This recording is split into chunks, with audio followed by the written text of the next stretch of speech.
Olá, sejam bem-vindos ao nosso ADEPcast, o podcast da ADEP, Associação dos Delegados e Delegadas de Polícia de Pernambuco. E hoje nós vamos fazer uma entrevista muito interessante para celebrar os 50 anos da ADEP, que ocorreu agora no dia 16 de setembro de 2024. E nós estamos aqui com o atual presidente da ADEP, doutor Diogo Melo Vitor, e o ex-presidente da ADEP, o mais antigo, doutor Fernando Ribeiro Lins. Vamos saber como é que foi criada, por quê, quais foram os fundadores, as histórias mais picantes que aconteceram. Saber tudo sobre a ADEP. E uma coisa que é muito interessante de saber e também conhecer um pouquinho mais da sua gestão, doutor Diogo. Mas antes, olha, antes de vocês falarem qualquer coisa, eu queria saber mesmo era da criação. Queria saber da criação. E queria também lhe pedir para me ajudar a entrevistar o doutor Peraí, Fernando, né? interromper um pouquinho aí. E ontem, você viu no meu discurso de ontem, o que é que eu disse? Eu não podia falar sobre os 50 anos da ADEP, certo? Se eu não fizesse aquela história que eu fiz, certo? Eu tinha que partir exatamente do contexto da história. Você vê que eu evoluí, eu fui buscar lá no século passado da criação da Polícia Civil. Para quem não teve a oportunidade de ouvir o seu discurso, como foi essa história? Exatamente, em 19, iniciando falar sobre os 50 anos da ADEP, certo? Eu tive que buscar a história da Polícia Civil. Tá? E a Polícia Civil ela teve início no final, nos primeiros anos do século passado. Então, nós tínhamos uma polícia, as delegacias da capital, Recife, exatamente eram chefiadas por bacharéis em direito. E as delegacias do interior do estado eram chefiadas por oficiais e sargentos da Polícia Militar. E não Se- havia concurso. sem formação, sem formação jurídica. Acontece que no ano de 1971, quando o governador do estado, o doutor Heraldo Gueiros, ele entendeu de criar a Polícia de Carreira. Tá? Em 71. Antes nós estávamos bacharéis em direito na capital e o pessoal da polícia no interior. Então, no ano de 1970, aí ao final do ano, o projeto foi aprovado pela Assembleia Legislativa, tá?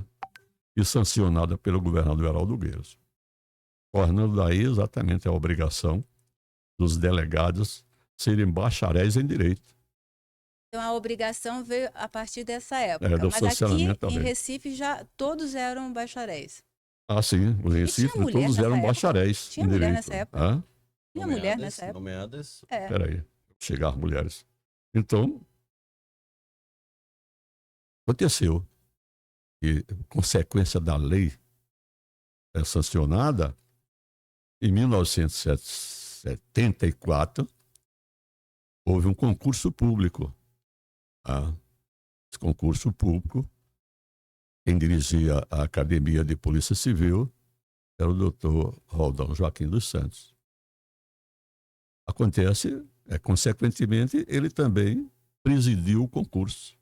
Doutor Roldão, que hoje, né, assim, que Né? é pai de E a Isabela de Isabela de Roldão, que é Roldão. a vice-prefeita de Exato, da Recife, cidade. olha. Exatamente.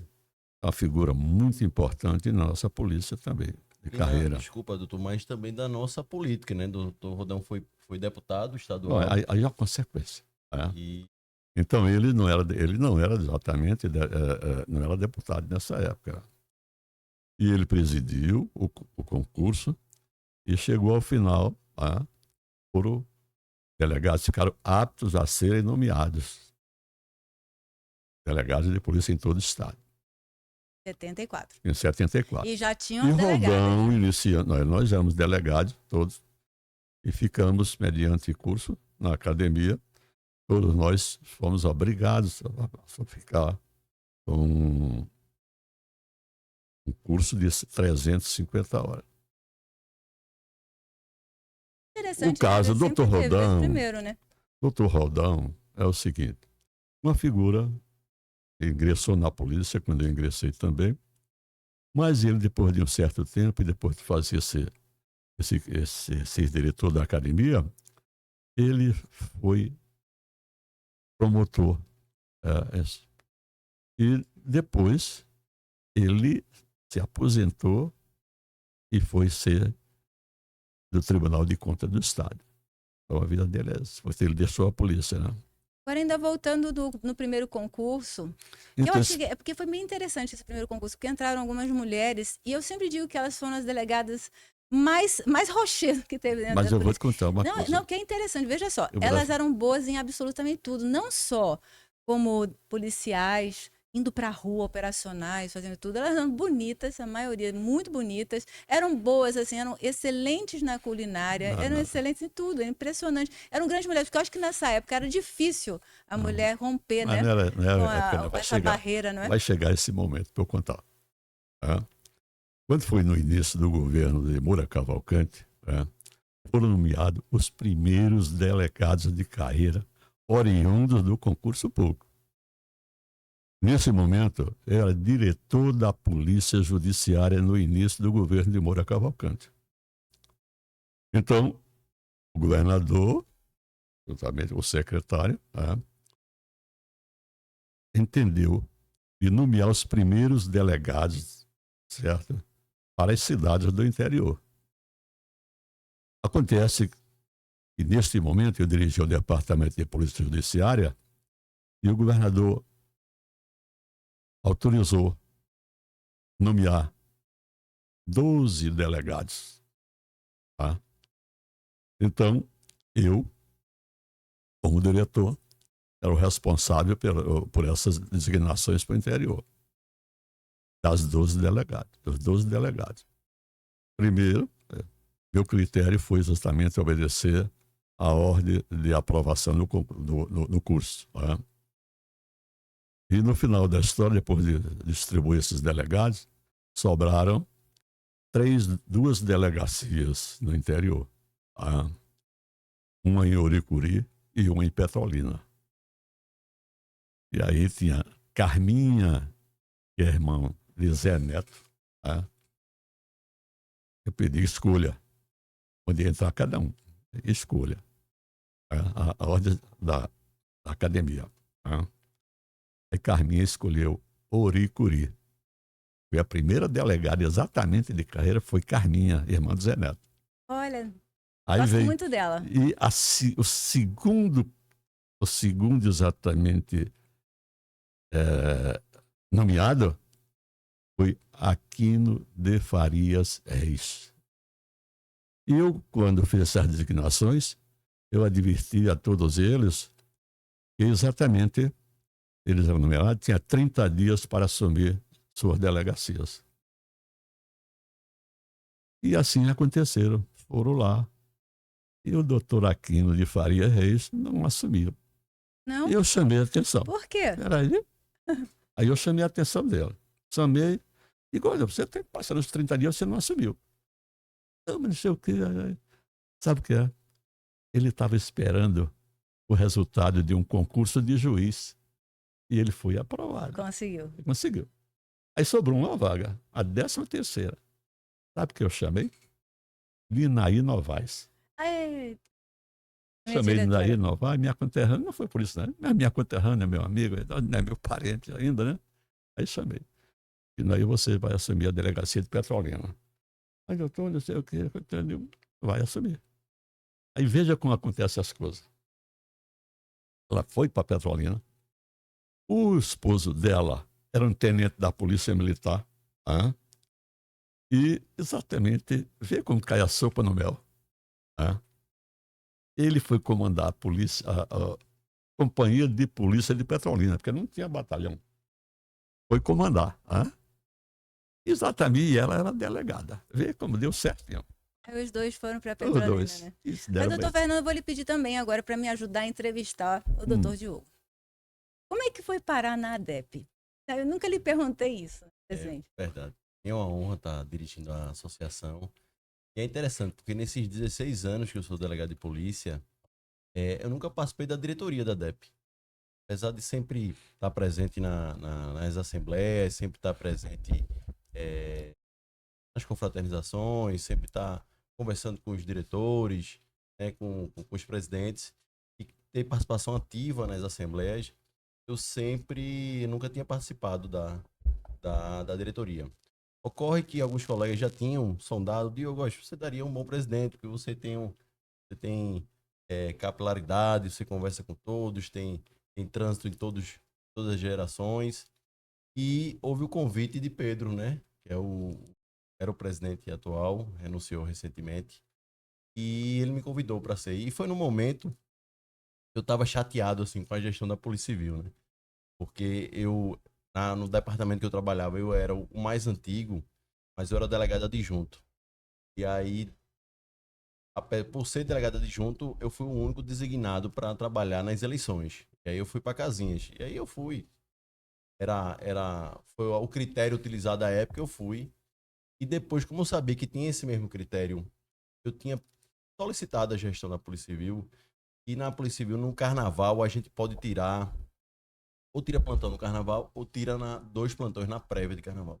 Eu tenho 2 filhinhos pequenininhos, e aí eu disse, olha, eu quero aproveitar o carnaval. Como são 15 anos, hoje eu sou antigão da polícia, eu queria tirar essas duas e dois. E aí foi indeferido, e não houve critério, e aí eu soube que foi uma delegada recém-nomeada, acho que tinha 6 meses, assim.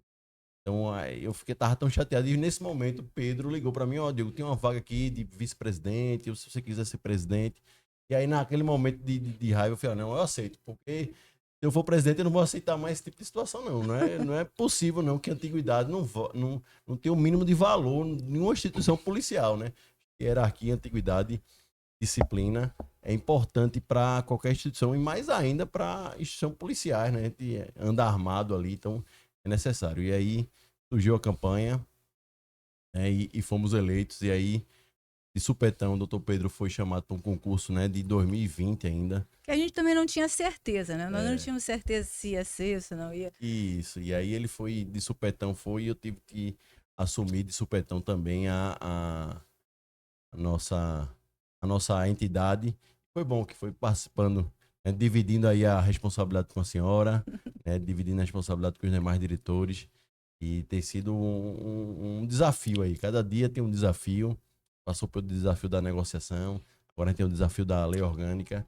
E todo dia tem um desafio, todo dia tem uma bronca, todo dia tem um incêndio para apagar, né, dos colegas. Mas é uma satisfação enorme, não me arrependo, né? Eu confesso que eu sinto saudade ainda da época de operação, de ser chamado, né, para trabalhar em operação, de presidir investigações, de fazer operação. Então,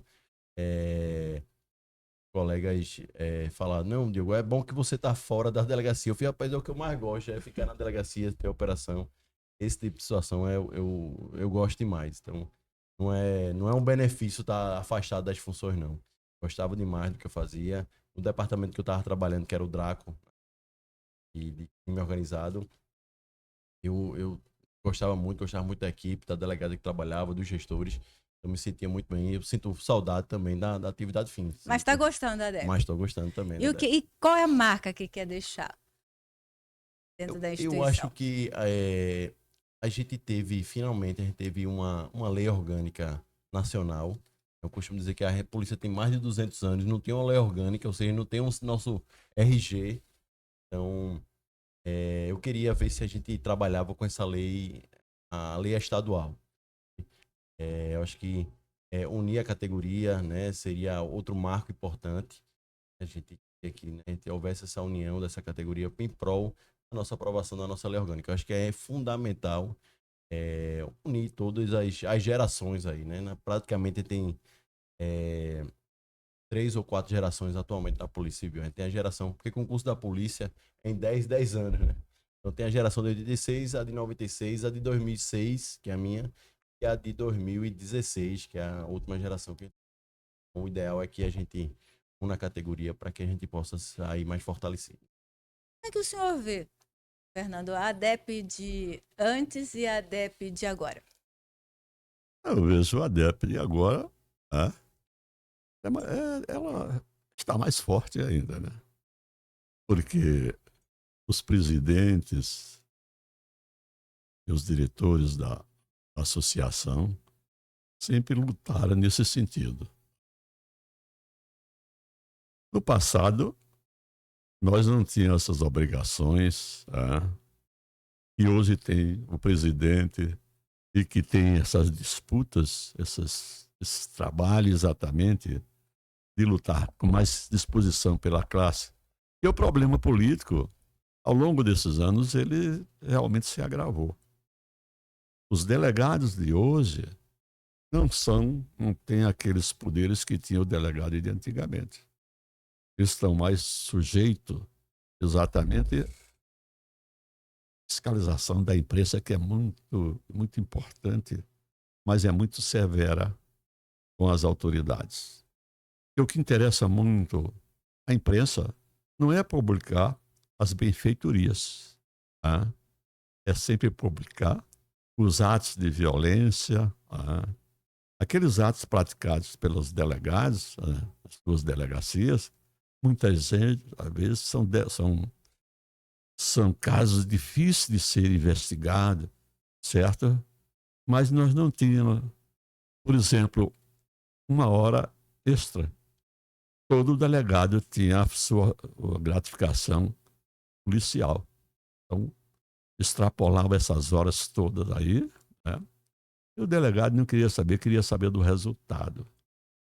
Tanto na área dos delegados como na área é, dos agentes, dos escrivães. Nós, às vezes, dobrávamos uma noite e o Estado não nos pagava nada sobre isso. Porque se tinha mais um espírito de amor à causa.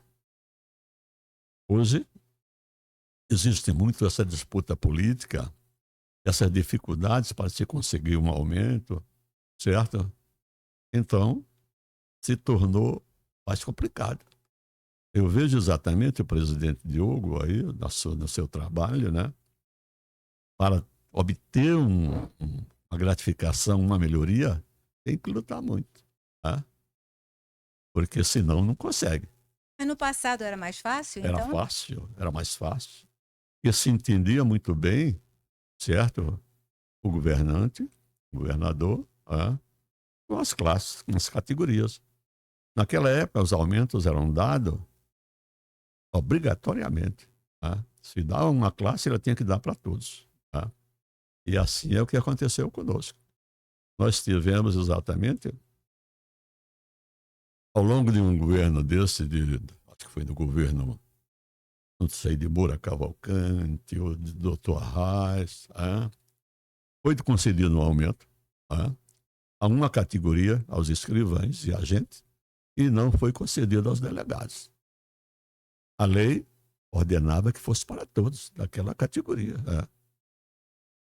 E isso valeu para que nós, delegados, entrássemos com ação contra o governo do Estado, reivindicando o pagamento daquele percentual que foi dado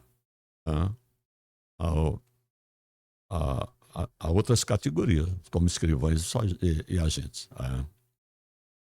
Acontece que esta lei, quer dizer, o resultado desta reivindicação seguiu nas diversas instâncias do Estado até chegar ao Supremo. E no final nós somos beneficiados, mas também não recebemos nada. Depois de 20 anos, já no final do governo o governo que foi aí. Então, já no governo do pai da atual governadora, João Lira. E daí vinha exatamente a eleição do doutor Eduardo Campos.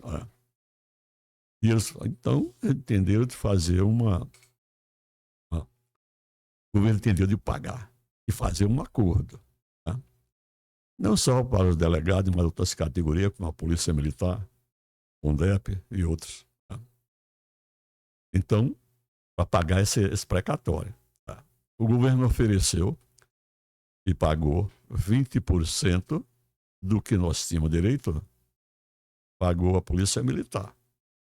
Quando chegou a nossa vez de reivindicar, fizemos assembleias tais e quais, eu participei de todas elas, como sempre participei. Tá? O governo também queria pagar 20%. O governo Jarbas Vasconcelos.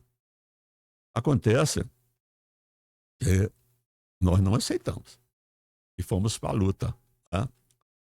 E muitos delegados aceitaram, coisa e tal, mas a Assembleia decidiu que só aquela gratificação não, teria ser, não podia ser diferente da que foi pago ao governo, às outras categorias, o caso da Polícia Militar. E assim a coisa rolou. Foi no final exatamente uma promessa do final do governo, e o governador, o novo governador, que era exatamente o Eduardo, né, pagaria, resolveria. Acontece que não resolveu nada. E se prosseguiu, e foi às distâncias tais e quais e tanto, e só depois de 20 e poucos anos é que nós tivemos o prazer de receber totalmente pelo pé. Eu acho que essa ação foi pago, acho que com Paulo Câmara. Foi graças a uma luta da ADEP, né? À frente estava o doutor Francisco. E aí foi feito que talvez seja a famosa ação 4+4, né? Não. Não foi essa não, mas a Não, 4+4 mas foi exatamente depois, foi aí paga. era negociação. Né? Essa altura o precatório estava lá. A categoria do delegado queria receber. Né? E foram essas instâncias, até a instância superior, e resolveu, nós ganhamos, mas não teve o pagamento. Né? Foi quando, agora no governo Paulo Campos, acho que foi no governo Paulo Câmara, né? É que houve um entendimento e conseguiu-se recursos para isso, tirando um recurso exatamente dos depósitos judiciais, certo? Que eram exatamente controlados pelo Tribunal de Justiça, certo? Então, essas contas judiciais aí, o Tribunal de Justiça, certo? Os juízes tinham vantagens. Para administrar aqueles recursos dos depósitos judiciais, tá? O tribunal e os juízes recebiam um percentual para administrar. Foi quando exatamente entendeu-se e a categoria apertou e foi para cá e negociou de uma forma e de outra e terminou conseguindo recursos deste depósito judicial e pagando a todos nós. Foi isso que aconteceu há um ano e pouco, 2 anos mais ou menos. Recebemos uma bolada muito boa. Mas agora, recente, né? Terminou a mesa de negociação.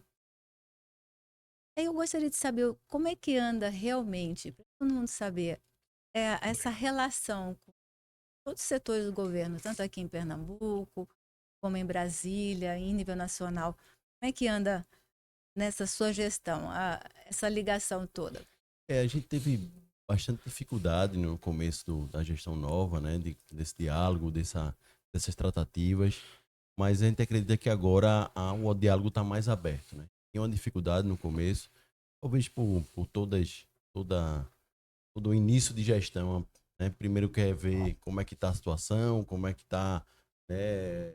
Tem dinheiro, se não tem, se vai captar, fazer uma programação financeira, saber se vai adquirir empréstimo ou não. Então, a gente ouve esse 2023 foi um ano penoso aí de falta de diálogo com o governo do estado.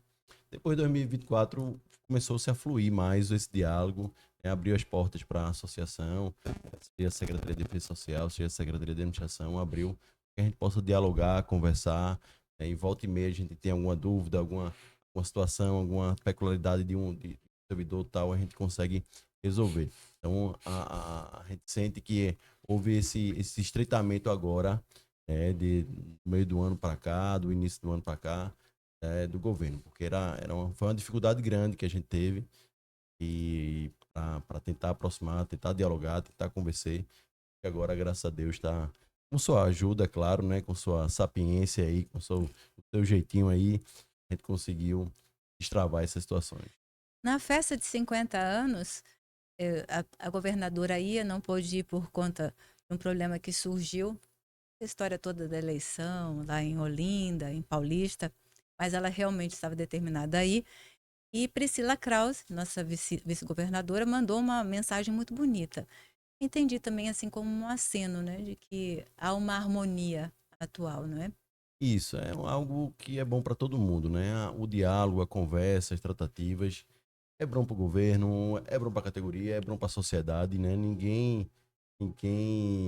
Essa falta de diálogo, ninguém ganha com essa falta de diálogo. Então eu costumo dizer que por causa de uma falta de diálogo, a gente infelizmente deixou os plantões extraordinários, né? Os PGs. E isso houve um prejuízo muito grande para a segurança pública. Lembro que teve um aumento, acho que de mais de 10% só em janeiro de homicídio. Ou seja, os colegas foram deslocados da sua investigação ordinária os plantões e aí ficou sem investigação ordinária. Então, não houve investigação, não houve combate à criminalidade, houve impunidade e houve aumento de violência. É uma conta muito simples, é matemático praticamente isso. Então, depois que começou a retornar o diálogo, as conversas, retornou ao plantão, retornou a trabalhar normalmente e melhorou. Você vê que agora a gente tem pelo menos os números, tem se arrefecido a violência em questão de números. É importante ressaltar que, além dos números, é necessário a gente combater a percepção, né? A percepção de violência. Infelizmente, ainda tem uma percepção de violência muito grande. São vários fatores, né? Mas eu costumo dizer que um crime hoje ele é multiplicado por causa das redes sociais, né? O homicídio, né, que ocorreu naquela situação, uma pessoa filma, outra pessoa posta, outro tem um blog que posta, e termina isso passando uma sensação muito grande de insegurança, né? A gente precisa também trabalhar com a mídia, né? Precisa trabalhar com assessoria de imprensa, a gente precisa também, nas nossas operações, nas nossas resoluções de casos, também trabalhar muita mídia para também fazer frente a esse excesso de exposição de violência, para dizer que está havendo também um excesso, né, de resolução, uma tentativa de amenizar a situação. Uma coisa, Muito só um minutinho importante. que eu observei é que agora houve uma diminuição, tanto de feminicídios como outros crimes. E é justamente assim, quando os delegados voltaram realmente a trabalhar com todo o afinco, né?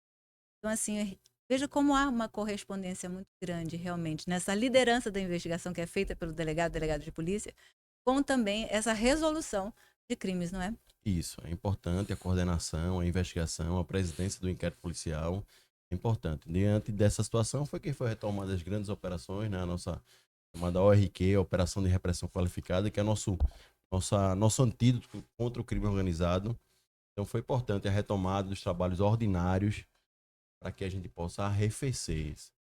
É bom, diz que no estado todo, no Brasil todo, há uma diminuição dos índices, mas a percepção, infelizmente, parece que é apenas o estado de Goiás, que você sente a percepção lá, violência. Você tem até um dado interessante que é do conversa com os taxistas. Você vai em todo o estado, e aí, como é que tá a violência? Aí, o taxista, rapaz, tá ruim, tá muito ruim. E o único local que efetivamente, além da população ter essa percepção de melhoria, o taxista também diz, olha, não, aqui Fora tá, que tá lá em bem. Goiás, eles colocaram realmente como em primeiro lugar resolver o problema da segurança pública, quer dizer, é prioridade. E todos os estados que colocam como prioridade a segurança pública, a gente percebe não só a percepção, como realmente é uma diminuição grande, né? É Assim, é bem importante. interessante. É a O que prioridade, né? Porque se eu quero até lhe perguntar, se não tiver essa prioridade, se a segurança pública não é levada com a maior seriedade possível, não é verdade que todo mundo pena em todas as áreas, não tem educação direito, você não pode, não é saúde, tudo Ah, atrapalha. Não é, doutor Fernando? ô, Cláudia, vamos analisar o momento que nós estamos vivendo. momento difícil. Eu digo ao Diogo, ele com seu entusiasmo, de aprovar a lei de organização Orgânica. Lei orgânica da polícia. Em 1982, eu tive o prazer de integrar uma comissão, certo, para estudar e aprovar e ir em frente a lei orgânica da Polícia Civil. Eu participei, tinha um delegado da Bahia, tinha 2 delegados de Minas Gerais. Eu sei que era mais ou menos uns 12 delegados dessa comissão. E nós tínhamos o prazer de dizer, fomos muito bem recebidos em Brasília. A cada mês, eles mandavam nos pegar, levava para um bom hotel em Brasília, para nós irmos lá para o Ministério da Justiça. Acontece que isso chegou há muito tempo, né? Eu acho que depois de uns 10 meses nós concluímos. O ministro da Justiça era Ibrahim Abiacal. Estava presente nas nossas reuniões, assistia, fazia questão de estar presente, era um lutador, era um mineiro. Né? E acontece, concluímos e foi encaminhado exatamente ao Legislativo, né? E acontece que até hoje nós tivemos sucesso.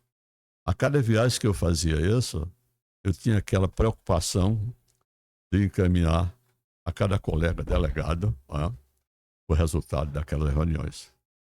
E essa que foi no final, editada e publicada no Diário Oficial da União. Eu mandei tirar uma cópia e entreguei a cada delegado daquele momento, para conhecer exatamente o trabalho que a comissão tinha realizado. Isso acabou-se e botaram um pano quente em cima e acabou-se. Não teve mais sucesso. Então, eu comento isso para mostrar dificuldades que a Polícia Civil, principalmente, certo? A Polícia Militar um pouco diferente, eu acho que sempre mais prestigiado naquela época. Mas a Polícia Civil sempre foi desprestigiada pelas autoridades. Né? Isso causa exatamente, ao longo desses anos, nós sentimos uma evolução da criminalidade.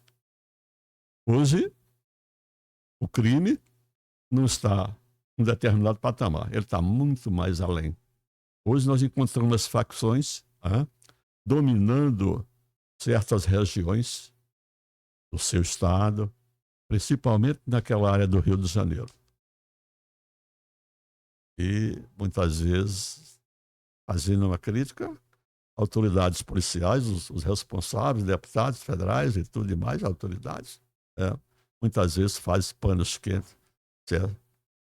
Em favor daqueles criminosos. E é por isso que tem surgido. O grande problema do Brasil, exatamente, e da criminalidade que cresceu, sabe qual é? A certeza da impunidade. É verdade. Não, e uma polícia enfraquecida, fraca, facilita, então, não é? Mais fácil. O fortalecimento do crime. Por isso. Então, a certeza da impunidade, certo? Digo isso para todo o Brasil. Não estou dizendo aqui e falo em qualquer lugar. É a certeza da impunidade. Aqueles poderosos têm mais recursos de uma forma ou de outra, ou financeira, ou de poderes, nunca são punidos. Ao longo de muitos anos. E eu vou lhe dar um exemplo de um jornalista, não tenho lembrado o nome. Ele tinha exatamente uma área muito importante que eu frequentava. E ele tinha sua namorada que frequentava também esse mesmo Aras. E acontece que ela foi covardemente assassinada por ele, por esse jornalista. E sabe Foi mesmo. quantos anos depois ele foi condenado, porque houve uma pressão muito grande? Quantos anos? Depois de 15 anos ou 16 anos. Então, essa certeza da impunidade é que dá margem a esta criminalidade. Eu só acredito, tá, que nós temos resultado não com essas polícias que fazemos, tá, vivemos por aí, tá, da pobreza que cresceu, certo? Os países se contentam, às vezes, com uma bolsa família, tá, a bolsas sociais aí, para ser mantido exatamente sempre dependente. Agora, doutor Diogo está muito ligado nessa história toda, né? Eu sei que, naturalmente, eu lhe acompanho e percebo a sua preocupação em valorizar o delegado de polícia em todos os sentidos. Vejo sua luta, a sua busca constante, né? Mas eu queria saber assim um pouquinho mais sobre o seu passado. Eu sei muito pouca coisa, mas eu sei que sempre são fatos muito exitosos. Inclusive, já foi chamado delegado bonitão. Conhecido como delegado bonitão. Se eu não me engano, aonde mesmo? Em Lagedo, né? Cachoeirinha, né? Cachoeirinha, Cachoeirinha Cachoeirinha. é uma história engraçada essa, porque Cachoeirinha foi minha. Eu entrei na polícia, tinha passado com 24, fui nomeado 28 de agosto, né? Em 17 de agosto é meu aniversário, então com 25 anos eu fui nomeado e fui pra Cachoeirinha. E chegando lá em Cachoeirinha, era muito novo, assim, então eu cheguei a morar na delegacia de Cachoeirinha, porque Cachoeirinha era 50 quilômetros de Caruaru e 50 de Garanhuns. E não tinha hotel lá. E aí, o delegado anterior tinha feito um alojamento lá interessante lá. Eu terminei ficando lá. E à noite eu saía para jantar. Ia pro Amazona Mix, né? Aproveitando fazer uma propaganda, né? Todo lugar tinha um Amazona Mix. E aí toda vez eu ia lá jantar. E aí certa vez a atendente disse, mas doutor, como é seu nome? Aí eu disse, é Diogo. Aí ela disse, doutor Diogo, né? Aí chamou fulana. O nome dele é Doutor Diogo, não é Doutor Bonitão, não, sabe? E todo mundo saiu, brincou assim, eu saí todo constrangido. Eu conto esse fato, é, né, sempre tem essas peripécias aí do interior. E aí eu contei isso pra minha. Era na época era minha noiva, mas hoje é minha esposa.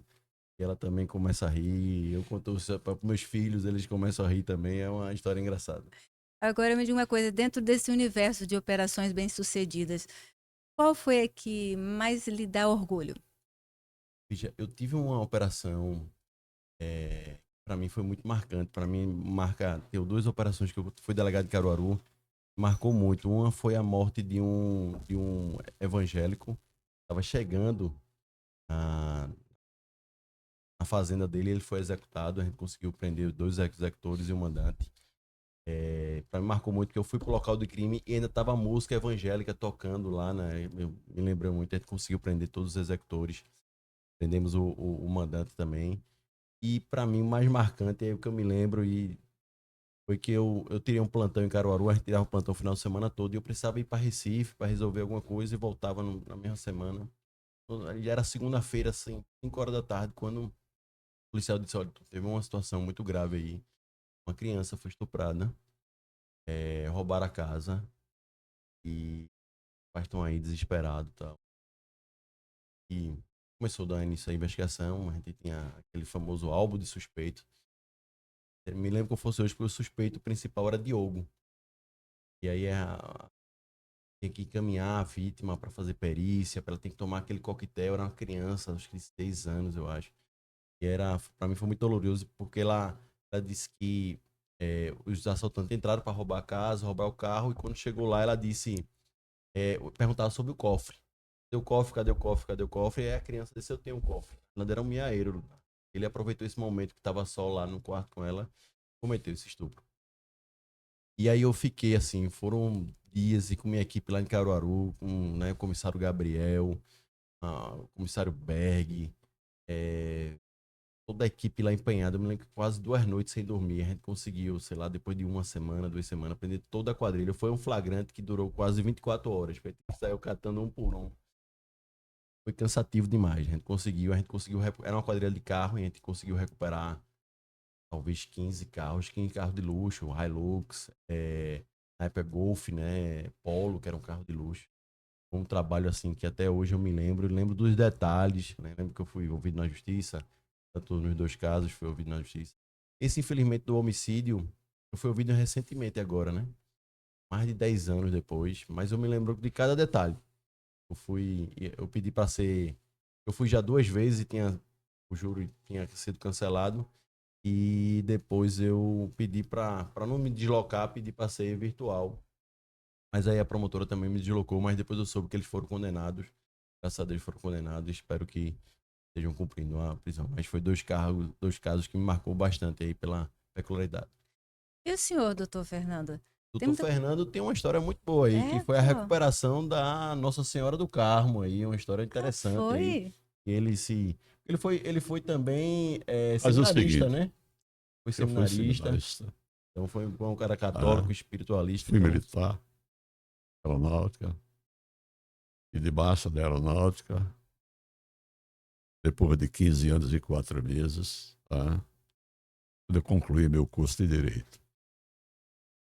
Mas como é que Mas foi então essa acontece, história? agora eu posso, é interessante, eu quero justamente registrar. Acontece no início do governo do doutor,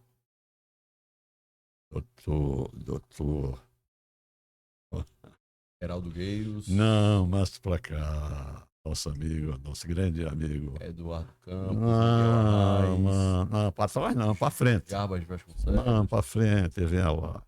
Depois de Geraldo Gueiros, veio doutor Moura Cavalcante.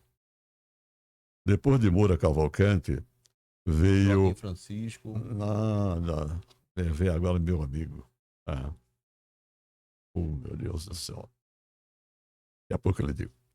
Acontece quando ele assumiu o governo, no início de 1979, mais ou menos, a igreja, houve um furto na igreja de Nossa Senhora, padroeira do Recife. E ele, isso foi no mês de maio, e ele compareceu à igreja, ao convento Nossa Senhora do Carmo, e com solidariedade, tudo isso, ele fez como uma promessa o seguinte, será no mês de maio. Ele disse que nós íamos fazer investigações para devolver esta imagem, antes do dia da festa da padroeira. E assim aconteceu. Eu, como era diretor do Departamento de Polícia Judiciária, designei Delegacia de Roubos e Furtos para apurar e para investigar e chegar ao final dela com uma conclusão satisfatória. Decorrido mais ou menos 30 dias, eu chamei o delegado e cobrei. É que nós estamos numa situação dessa, até hoje nós não tivemos nenhuma notícia, né? A gente foi para lá, para cá, eu digo, vamos fazer o seguinte, eu tinha uma equipe muito boa, e ela ligada diretamente a mim, então eu chamei o delegado e disse, você está exatamente proibido de investigar sobre isso. A partir de hoje você não vai mais investigar sobre isso, a sua delegacia. E que eu aqui vou tomar a frente disso. Eu tenho que dar cumprimento à promessa do governador. Peguei minha equipe, chamei toda a minha equipe, lá me reuni no departamento. Marco Maciel. No departamento, e disse, olha, aconteceu tudo isso, a promessa do governador, ele prometeu e até hoje não foi, não se teve nenhuma notícia disso. E nós é que vamos agora investigar. Agora, quero dizer para vocês, que daqui esse grupo que está aqui reunido, não quero que transpire nenhum momento que nós estamos investigando. Eu quero resultado. Depois de acho que deu uns 20 dias mais ou menos, já comecei a ter os primeiros resultados. E logo depois, o secretário era Sérgio Gino. Logo depois, nós tivemos notícia que a imagem estava no estado da Bahia. E lá, ela foi apreendida lá pela secretaria. Tá? E assim nós fomos lá, deslocamos, eu e o Sérgio Gino, e a equipe deslocamos para a Bahia para reconhecer. Então, realmente era tal imagem. Mandamos chamar o convento, o prior do convento, e ele confirmou. É ela mesmo, essa que está aí. Então, a gente mandou bater dentro de um cofre, fechar e trancar a investigação. Sérgio voltou, secretário, e eu fui para Brasília com minha equipe. Brasília não, para São Paulo com minha equipe. Tive o apoio do DEIC, né? E começamos a investigar. Né? Começamos a investigar para cá, para aí. Tivemos uma pequena notícia que um certo fulano, comissário da Delegacia de Roubos e Furto nossa, era um que já tinha seus problemas. E assim nós fomos, conseguimos prender este agente, esse comissário de polícia nosso, né? Lá dentro de um escritório lá de um advogado, né? E voltamos no DEIC, entendeu? E ele passou a colaborar. Se você colaborar com a equipe, você vai ter toda a regalia. Se não cooperar, você vai ficar no xadrez, no DEIC, né? E assim ficou. Resultado, ele passou a colaborar. Nós apreendemos aí a imagem que já estava na Bahia e outros para um lampadário que estava em São Paulo. Foi negociado em São Paulo, no antiquário. Né? E desenvolvemos e tudo. Chegando mais ou menos ali, no mês dia 15, dia 12, 13, né? Nós estamos de julho, nós já estávamos mais ou menos concluídos.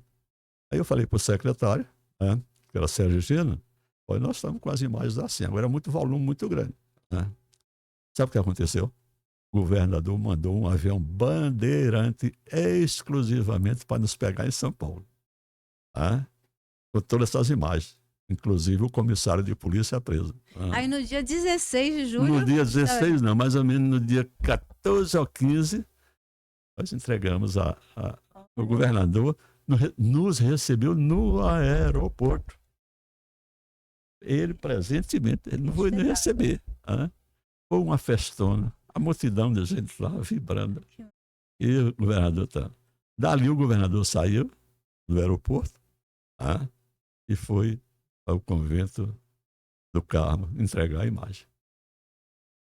Coisa boa, parabéns. Não, Isso é é uma história. Esse é um fato histórico. Não, ele é histórico, porque muita gente não sabe que aquela imagem, um certo dia, foi roubada, desapareceu. E o lampadário era o resto e próximo à não, festa, mas foi no né, dia o governador cumpriu a promessa dele. Porque o grande problema, e a nossa preocupação, era o governador cumprir a promessa dele. Ah, ainda tinha isso, né? Ele cumpriu, foi no mês de maio, mais ou menos, e conseguiram, olha que coisa boa. E ele cumpriu a promessa dele. Sensacional. Nós estamos chegando mais ou menos já no final da nossa entrevista, nosso podcast. Mas eu queria lhe perguntar ainda sobre a campanha de valorização dos delegados de polícia. No peito, o orgulho de fazer a diferença, fortalecer a polícia, é cuidar das pessoas. O que é que se pode esperar disso? Né, sobre a sua liderança aí, né, tá para lançar essa campanha de valorização do delegado de polícia. Na realidade, de ambos, né? Nossa, mas com certeza você tem uma coisa que eu acho interessante. Um toque de classe seu, né? Eu não tenho essa expertise, essa delicadeza que a senhora tem. Então a senhora consegue tem mais essa sensibilidade. Eu acho que a alma feminina consegue fazer essa sensibilidade. Eu não tenho essa sensibilidade. Mas a gente construiu aí, né, uma campanha bacana. A gente já sabe mais ou menos quando é que vai lançar. Em breve. Então vamos lançar em breve aqui. Estamos nos finalmente aqui. Uma campanha para o delegado se orgulhar, né, os colegas se orgulharem, né, de fazer parte dessa corporação.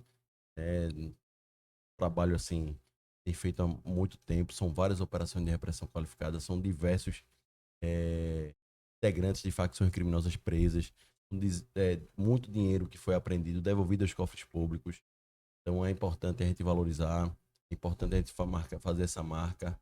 E eu agradeço a você novamente por ter cabeçado essa situação. Não, só que eu acho que é bom, a esperança de Dr. Diogo, é porque ele dá voz, ele deixa a gente participar. Eu acho que assim é bem inclusivo mesmo, né? Então, assim, nós somos uma boa dupla, né? É Essa é a verdade. realidade. Mas diz que É, governar é escolher prioridades e saber delegar, né? Então a gente tem Delegado, que importante. delegar, é. você. Porque a função do delegado é essa também, né? É É delegar. importante. Você tem que saber a quem É. você entrega e Agora, cobra. essa, eu acho que essa campanha também vai ser muito boa para a sociedade perceber a importância do delegado, da delegada de polícia. Porque eu acho que as pessoas ainda não perceberam com clareza essa posição que dentro desse xadrez todo é vital, é importante, né? É o que realmente vai dar o checkmate em tudo. Isso é importante. Eu já Ô, vi. Cláudia, posso lhe dizer, para eu adiantar um pouquinho. Exatamente, é que se sofre muito isso, porque só é valorizado aquilo, né? Aquilo que é bem, aquilo que é sensacionalista, né? O crime, os fatos, né? Muitas vezes essa luta, como eu falei no princípio, muitas vezes não é reconhecida pela própria imprensa, né? Então essa é a dificuldade. O presidente Diogo aqui está querendo fazer exatamente essa lei orgânica da Polícia Civil, né? Que é muita força. O Ministério Público só tem essa força que tem hoje porque um ano, 2 anos anterior à, à, lei- Constituição, né? à Constituição, eles não tinham essa segurança toda. Eles eram nomeados promotores, vai lá, promotor ia ali, resolveu. Depois disso eles estão fortes. Hoje o Ministério Público está forte. Tá? Por quê? Porque conseguiram exatamente essa sua autonomia. É o que tem que se cobrar das autoridades, é exatamente esse prestígio que tem que ter a polícia. Não é prestígio não, prestígio pelo ato que ele pratica.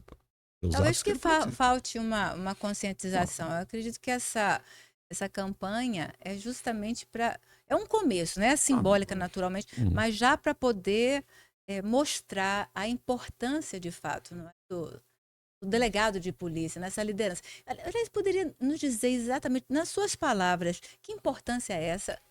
O importante, às vezes eu tô no meio assim de pessoas que são formadas, pessoas. E aí, volta e meia pergunta, qual é a sua profissão? Eu sou delegado de polícia. Ele, não, da polícia militar ou da polícia civil? Não sabe muitas vezes o nosso papel. Na realidade, sobretudo, nossos papéis investigativos. A gente coordena as investigações. Então, né, depois que o crime aconteceu, né, a coordenação, a presidência e, sobretudo, a coordenação da segurança pública. Então, é a figura do delegado que ele pode ajudar nessa política pública de segurança pública. É ele que pode dizer, olha, aquele local precisa de maior ostensividade. Aquele local a gente precisa trabalhar talvez com a prevenção, né? Vamos fazer campanhas publicitárias para prevenir golpes, porque hoje você está aqui, você recebe 5, 3, 4, 5 mensagens de tentativa de golpe. Então é preciso trabalhar bem, porque não vai ter repressão que diminui. Se não trabalha com a prevenção, os turistas também trabalhar com a prevenção. Então ele é o núcleo essencial aí no combate da criminalidade e da segurança pública. Agora, a bem da verdade é que o cobertor é muito curto, então ele termina só se preocupando um pouco com a investigação, um pouco daquela localidade, assim, ele não consegue ter essa visão macro aqui para tentar, de alguma forma, e ele falta também ao delegado duas situações. Uma é a autonomia que doutor, né? Dar de autonomia para não ter que ficar volta e meia com o pires na mão lá, né, do governador. E a inamovibilidade, né? Os colegas ficam receosos de fazer uma operação de sair de sua cidade. Então, a inamovilidade que a gente tem ainda é muito relativa, então não dá essa segurança. Então, volta e meia tem situação de colega sendo removido porque não bateu meta ou porque são coisas que a gente precisava para garantir. O Ministério Público, com esses dois pilares aí, conseguiu evoluir bastante. E aí quem ganha é a sociedade, Com naturalmente. certeza seria a sociedade, né? Seria a população, né, que E é conseguiria. muito ruim, né? A gente sair na rua e não sabe se seu celular, né? Se vai voltar com celular, se vai voltar com vida. Então, assim, é muito complicado. Cláudia, vou Diga. dizer um pouco também. Eu, quando diretor da Polícia Judiciária, eu passei 2 anos na Polícia Judiciária, né? como diretor. Depois fui para a academia de polícia, dirigi a academia por mais 1 ano e tanto, ou 2 anos. Depois voltei para o departamento. Então, exatamente, é isso, eu me atrapalhei. Exatamente é isso. Não se conhece qual é o papel, a sociedade não conhece qual é o papel da polícia militar e as atribuições da polícia civil. A polícia militar, ele é responsável pela política, pela segurança, pela ostensividade. Prevenção. E a polícia civil, ela tem outro aspecto, a investigação, é investigativa. Né? A atribuição da polícia militar não é investigar. Da polícia civil é investigar e apurar aquele delito, encaminhar ao Ministério Público. Né? Então você vê. Talvez seja mais fácil para entenderem se por acaso, a população entender, se por acaso não houver a figura do delegado, da delegada de polícia, o que é que acontece? Eu costumo dizer, principalmente isso no interior, sabe? E eu vivenciei isso. Se não tiver um delegado na delegacia, pode ter, com todo respeito aos demais atores da segurança pública, né? Juiz, promotor. Se na cidade não tiver segurança pública, a persecução criminal, a investigação, a combate à criminalidade, a impunidade, infelizmente a impunidade vai reinar. Certo? Pode ser que tenha uma equipe boa e tal, mas se não tiver à frente o delegado de polícia ali, infelizmente é essa que a gente tem visto a tendência, é essa que a gente tem visto, né, infelizmente. E o crime organizado já percebeu isso, porque não se admite vácuo no poder. Então, aquela localidade que tem poucos policiais, que não tem delegado de polícia, que não tem policiais militares também, que tem problema de segurança pública, a criminalidade, o crime organizado invade aquilo, começa a fazer, às vezes, aí de justiça. Então, é importante toda a cidade ter seu delegado de polícia, é importante. Ter sua equipe, ter seu dia a equipe, não, o delegado não trabalha sozinho. É importante a equipe, é importante estar ali conversando, trocando experiência com o promotor de justiça. É importante uma atuação rápida do judiciário. É toda engrenagem que precisa. Mas o início dessa engrenagem, o botão de liga e desliga ali. Quem vai decidir, inclusive, se é crime, se não é, não é? Isso, é o delegado de polícia, né? Então... Eu gosto muito de uma fala do delegado Antônio Cândido, que fala que bom, o crime organizado se espalhou e a última trincheira é a Polícia Civil. E que vai ser coordenada dentro das suas operações pelo delegado de polícia. Porque se você também não tiver, fica complicado, né? Você vai ter uma desordem. Né? Enquanto o crime organizado está organizado, se não houver um delegado para comandar uma equipe de agentes, de escrivães, né? Então, isso fica complicado. Eu queria, Cláudia, completar aquilo que eu disse. Complete. Depois eu queria também terminar. Diretor da Polícia Judiciária. Naquela época, eu preparei um projeto, né, exatamente do departamento, sobre a necessidade da polícia militar em termos de pessoas. Né. Nós projetamos a médio prazo e a longo prazo. A médio prazo, nós tínhamos necessidade de 8.000 homens, entre delegados, escrivães e agentes. A longo prazo, ele viria mais, 10 anos, por aí assim. E isso, fiz esse projeto, entreguei, e não foi dado cumprimento a isso. Né? Hoje, a Polícia Militar, a Polícia Civil tem exatamente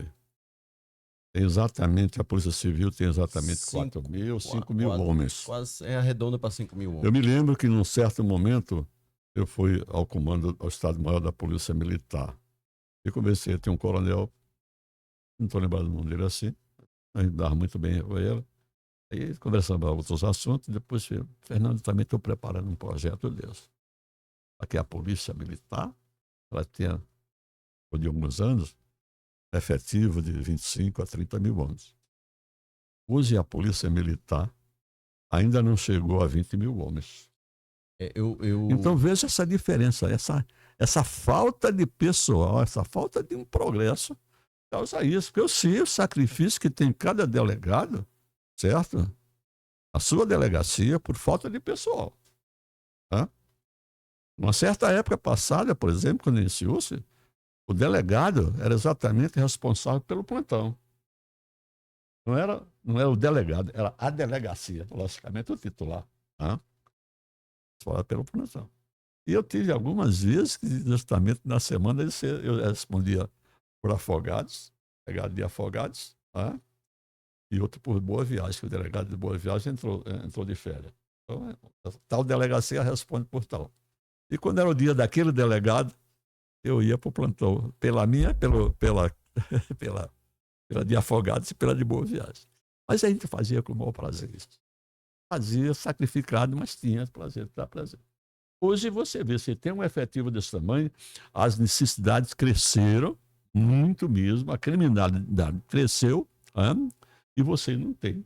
Você tem 2, 3, não sei como são os plantões que tem hoje. Em Recife, isso, o plantão então, que essa dificuldade não dividia... tem, Cláudio, não tem um acompanhamento sobre isso.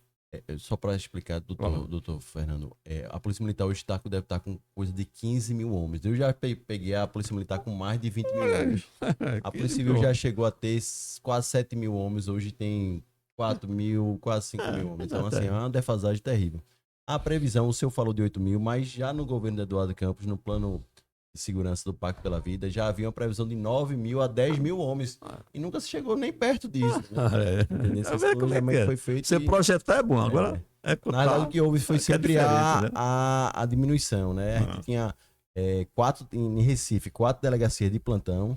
Era a delegacia de Boa Viagem, a delegacia do centro, que é de Santa Amaro, a Várzea e Casa Amarela. Né? Hoje só tem Boa Viagem no período noturno e a CEPLAN, que fica ali pegando todas as ocorrências, central do plantão. Então, acho que isso perde territorialidade, né? Porque a pessoa não sabe. Tem uma facilidade distancia do delegado da ocorrência, do local. Tem uma facilidade então, hoje que é terrível. É exatamente a comunicação. A internet, você se comunica mais fácil também, né? As ocorrências, né? Elas chegam mais, você pode fazer o seu registro através pela internet. Principalmente essas coisas mais simples. Mais simples. Então foi mais fácil. Hoje a gente tem que considerar exatamente o que acontecia naquela época e o que acontece hoje. Hoje nós temos um benefício muito grande, são as câmaras. Cada setor que está por ali tem uma câmara olhando para você. Naquela época não tinha. Cabia ao investigador ir lá naquele lugar e trazer. Hoje já é diferente. Hoje tem um fato desse, uma ocorrência dessa. Hoje tem mais você não precisa, de inteligência. porque você não pode. Como é que você vai negar? Olha aqui, você fazendo isso aqui, quem é esse daqui não é você? Então como é que você estava aqui? Explique. Assim, fica mais fácil para a polícia também. Esses fatos que eu vi e a evolução dos tempos, né? Estamos chegando realmente agora no final do nosso podcast. O que a gente pode esperar daqui para frente da ADEP, doutor Diogo? Vamos ainda mais trabalho, né? A gente tem 2 pendências aí, a gente quer, né, que em 2025 há um reajuste das gratificações do delegado de polícia, um reajuste dos plantões, né, dos PGs. A gente também quer, daqui para o final do ano, ter já essa minuta da lei orgânica para a gente trabalhar em cima dela, né, para que 2025 seja o ano do nascimento da Polícia Civil, né, nossa primeira certidão do nascimento. Em nível nacional. Isso, ali... Porque nós estamos conversando, a gente falou muito do nacional, mas também em nível nacional, a equipe de Pernambuco está sendo bem conhecida, né? Segundo o pessoal de Brasília. Aí tem outra demanda grande, né? Foi até bom você lembrar que eu preciso até retomar esse projeto, que é a discussão da PEC 66 de 2023, né? Uma PEC que traz algumas perdas de autonomia, algumas conquistas aqui no âmbito estadual, ao aumento da alíquota de Funafim até 22%. Então a gente já teve uma reunião, né, com a associação do Ministério Público, dos juízes, do Tribunal de Contas, dos procuradores, para que a gente possa trabalhar junto também com a Secretaria da Fazenda Nacional, da Fazenda Estadual, e de tentar barrar essa PEC que é prejudicial ao serviço público, é muito prejudicial ao servidor. Eu esqueci de dizer que o doutor Fernando também é pai, presidente da OAB, doutor Fernando Ribeiro. Exatamente. É uma vida só de sucessos, né, doutor Fernando? Graças só tem sucessos em eu lhe todos digo os assim, níveis. eu lhe conto o fato. Eu fui delegado esses anos todos. Eu digo, eu fui um delegado forte. 52 anos já, né? Eu fui delegado forte. Eu não era um delegado fraco, não. Certo? Porque eu sabia os problemas que aconteciam. Certo? Logicamente, só tem uma coisa. É você cumprir a lei. É você não abrir exceção. Decorrido esse espaço de tempo, você sabe quantas inimizades eu tenho da Polícia Civil? Na Polícia Civil? Zero. Todo mundo gosta do senhor, Não, todo eu mundo digo lhe assim, adora. não, mas é o seguinte, é porque aquele fato, eu fazia aquilo porque eu gostava e fazia coisa e E cumpria a sempre lei. muito Eu correto, só né? restava a mim cumprir a lei. O senhor sempre Eu foi não muito tinha respeitado. concessão. Desde que eu entrei na polícia, sempre fui muito respeitado. É até hoje. Não, mas é porque eu não tenho, eu lhe digo, eu confesso, eu olho assim, eu digo, eu posso sair à noite, hoje não, porque a criminalidade está diferente. Mas naquela época eu saía à noite, qualquer hora que eu saísse, eu ia para onde eu fosse, eu não ia com segurança, não. Hã? Eu ia sozinho. Eu tinha um motorista, eu tinha 3 motoristas ligados diretamente a mim. Me servia, ao departamento. Eu nunca dormi com esse motorista em casa, na residência, certo? Porque eu terminava meu serviço, pode ir. E eles iam. E são meus amigos. Todos 3 ficaram meus amigos. Porque eu gostei sempre, viu, Cláudio? Eu sou aquela pessoa que eu não sou melhor do que ninguém. Todos são iguais para mim. Logicamente, dentro dos meus princípios. Tá? Então, respeito às pessoas. Eu chamo de senhor. Eu, dentro do meu apartamento, lá do apartamento, o prédio, os funcionários eu chamo de senhor. Não todos, mas alguns eu chamo de senhor. Para quem desse tamanho, chamo de senhor. O senhor faz isso, o senhor me dá aquilo. Eu aprendi assim. E vivi. Agora, lhe digo o seguinte: eu escrevi um livrozinho aqui, não sei se você recebeu. Não. Não? Qual é o livro? Nossa. Tá. Não, eu fiz. Do aniversário, né? É do aniversário. Oh, Não Hã? recebi. Você, Mas você eu vou estava pedir fora. para Você não Tatiana foi. Marques. Tatiana, ela tem, não. Acho que eu vou me reunir com Tatiana talvez Eu acho que eu amanhã. tenho 2, eu posso dar. Ela manda tá festa. bom. Não, se quiser ainda tem um bocado de casa, fiquei em casa. Né? Então, eu distribuí, e sempre lhe digo. Né? Eu fiz ali, me sinto feliz, sou um cara feliz. Sabe disso para você? Então, a receita de felicidade, de sucesso, é ser cumpridor dos seus direitos, Adorei. gostar do que faz, Gostar do que faz. ser Certo? educado, cortês, Sou cortês. Sou. ter palavra. Você sabe como eu aprendi isso? A cortesia? Sim. Iniciou no seminário e depois consolidou a aeronáutica. O senhor ainda foi secretário de planejamento, né? De Jaboatão. Foi em Jaboatão, aí foi quando eu me aposentei de cá. Então eu ligo o Nunca seguinte... parou? Não, certo? Eu nunca parei. Quando eu caí na compulsória, como já relatei no início, né? Aí eu fiquei... Eu vou fazer. Aí fiquei. Saí e fiquei. Aí ingressei no Rotary. Hoje eu tenho 20 e tantos anos de rotariano. Exatamente. Sempre me relaciono muito bem. Gosto do Rotary, fazer tudo. E agora o que aconteceu com essa minha festa, né? Eu fiz o seguinte, meu convite. Aqueles que quiserem me presentear, passe um Pix para o ambulatório Vicente Galo, que é um ambulatório que nós temos do Rotary, né? O prêmio é dele. Você sabe quanto é a arrecadei daquilo, Diogo? Quanto? 15.400 centavos. Olha que Boa. coisa Recebi boa. como prêmio. Esse não fiquei nem um tostão E comigo. foi uma grande festa. Eu não fui porque eu estava entreguei viajando. todo esse dinheiro, está entregue ao ambulatório Vicente Galo. Esse ambulatório é o seguinte: o ambulatório tem médico, tem dentista, consulta, né? E tem remédio. E tem remédio para as pessoas que foram consultadas, receituadas. De graça. Espetáculo isso. É. Mas, logicamente, não são para todas as pessoas. São as pessoas necessitadas, né?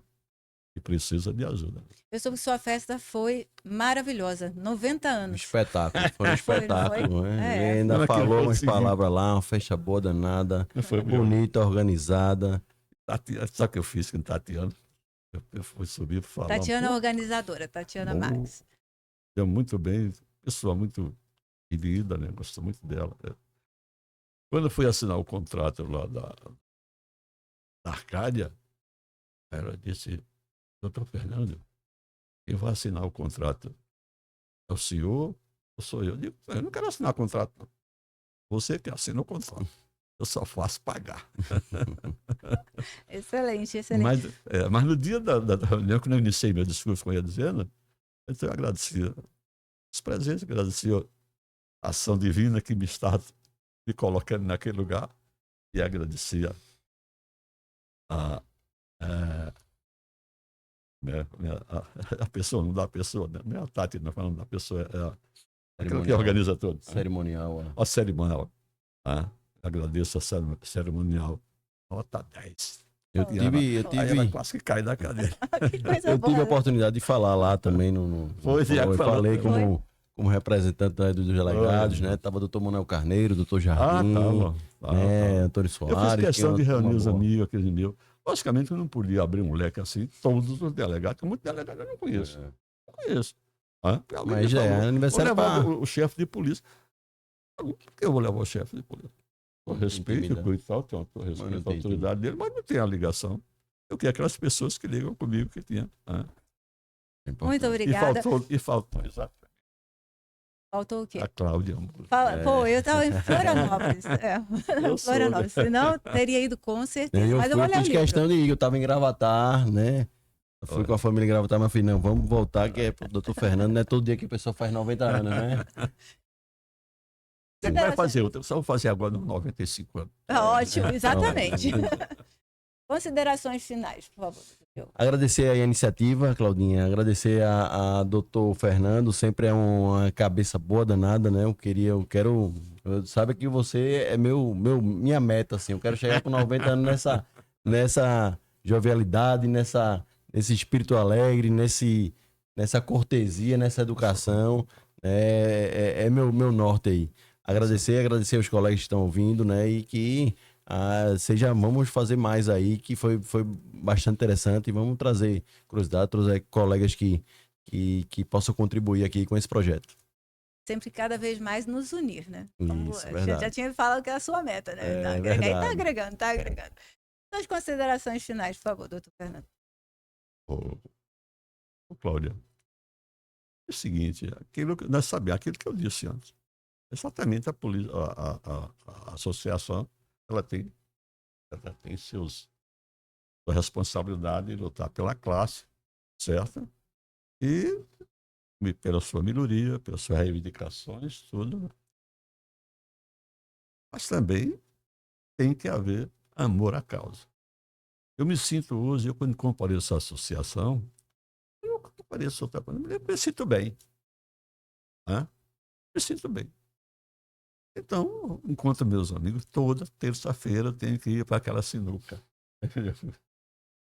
E vamos ter uma sinuca nova aí, né? Vamos ter uma sinuca nova aí para organizar gostar mais. daquilo que faz, gostar do seu colega. Me honro ser policial civil, delegado. Sempre gostei da categoria. E aquilo que eu disse no meu discurso final foi isso. Muito obrigada. A minha presença, né? Muito obrigada. Vocês ouviram, então, um grande ídolo na Polícia Civil, doutor Fernando, com certeza. E também doutor Diogo, que está nesse caminho, porque todo mundo gosta dele, é impressionante. Eu não escutei ninguém falar ainda alguma coisinha assim. Nada, mas eu escuto um bocado de coisa assim. Mas aí eu escuto coisas maravilhosas, porque eu sei que é uma pessoa muito empenhada. Então, nós falamos hoje sobre a ADEP, sobre a Polícia Civil. Nós vamos ter mais podcasts, mais ADEPcast. E contamos com vocês, né, para integrar essa nossa campanha. Feito o orgulho de fazer a diferença. Fortalecer a polícia é cuidar das pessoas.